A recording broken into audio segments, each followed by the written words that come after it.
কিচ্ছু লাগছে না,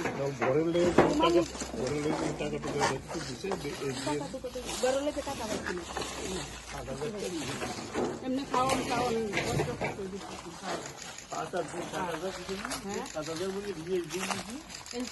12,000 2000 আবার দিতে 10,000 কদিন তো 5টা ব্যাগ চালিয়ে বাড়তাম বিল্ডিং করতাম প্লাস্টিক সব পুরো তার ধারে দেখেন।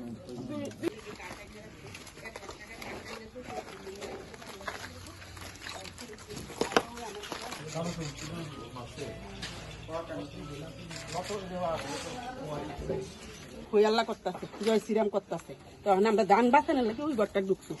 লাস্টে এটি যখন জ্বর হয়ে পড়তেছে তারা নাকি তাকে ওই সালাদ কাছে গরম এরপরে ওই দরজাটারে বিল্ডিং ঘরের দরজাটারে কাপড় দিয়ে কুড়াল দিয়ে এমনি পারতো তারা বাইরেছে। আর আমরা তিল্লানি কেউ কত রাগ গাইছে না।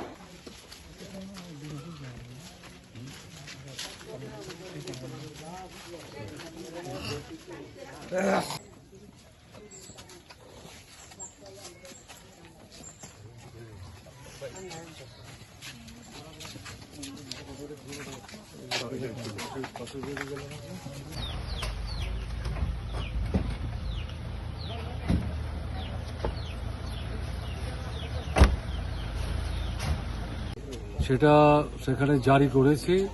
এই সময় আপনারা গেলে অসুবিধা হবে, আপনাদের যেতে দিলে অন্যদেরও যেতে দিতে হবে এবং এটা এলাকার পরিস্থিতিটাকে আরো জটিল করে তুলবে। আমাদের একটু সহযোগিতা করে।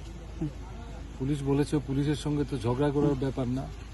সেই থেকে আরম্ভ করে আজকে হচ্ছে 3য় দিনের চেষ্টায় আমরা আসলাম, কেমন না? তো সবটা তো এখনো দেখা হয়নি, কিছু কিছু জায়গা আমরা দেখেছি, বাকিটা আমরা দেখে তারপরে ফিরব।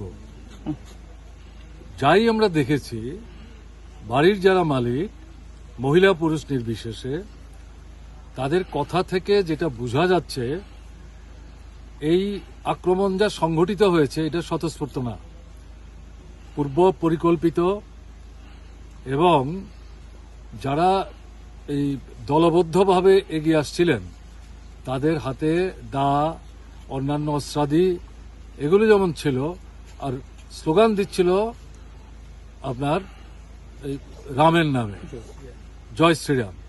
জয় শ্রীরাম স্লোগান তো যারা রামকে পছন্দ করে শ্রদ্ধা করে তারা দিতেই পারে।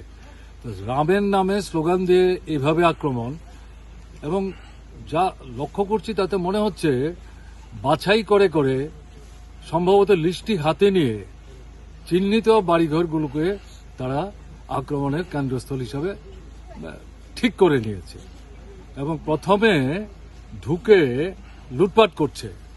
যা শুনলাম, যা দেখছি আমরা, লুটপাট করার পর জিনিসপত্র একসাথে করে আগুন লাগিয়ে দিচ্ছে। এই 6 মাস 7 মাসের শিশু, সেও তাদের আক্রমণ থেকে রেহাই পেয়ে আমরা দেখেছি, এখন তার কপালে এখনো দাগ আছে। এদেরকে নিয়ে সন্তান সম্ভবা মা তারা কোনো মতে জীবন রক্ষা করেছেন জঙ্গলে গিয়ে আত্মরক্ষা করে। এবং কোনো কোনো জায়গায় পুলিশ কিছু ছিলেন না, তারা ছিলেন, তাদের প্রায় হাতে পায়ে ধরে তারা অনুরোধ করেছেন আমাদের বাঁচান। পুলিশ বলেছে আপনারা একটু শান্ত হন, বাড়িটা ছেড়ে একটু দূরে যান, ওখানে আমরা আপনাদের দেখভাল করব। কিন্তু আক্রমণ প্রতিহত করার জন্য পুলিশ কোনো কার্যকরী ভূমিকা নিতে পারেনি। হতে পারে তাদের সংখ্যা কম, তারা ওভার পাওয়ার্ড হয়ে গেছে। তো এই হচ্ছে ঘটনা। এটাকে মানে পরিষ্কারভাবে এটা বোঝা যাচ্ছে যে একটা বিভাজন তৈরি করা, ধর্মের ভিত্তিতে, সম্প্রদায়ের ভিত্তিতে বিভাজন তৈরি করার রাজনৈতিক লক্ষ্যকে ভাবনায় রেখে এটা এই আক্রমণটা সংগঠিত হয়েছে। এখন অবধি যা দেখেছি এই পরিপ্রেক্ষিতে, এর বাইরে তো অন্য কিছু বলা যাবে না। এটা যা বললাম এটা আমার তৈরি করা কথা না। এখানে যতগুলো বাড়ি দেখেছি, কথা বলেছি, তাদের যে কথা, তাদের হয়ে এটা আমি তুলে দিলাম।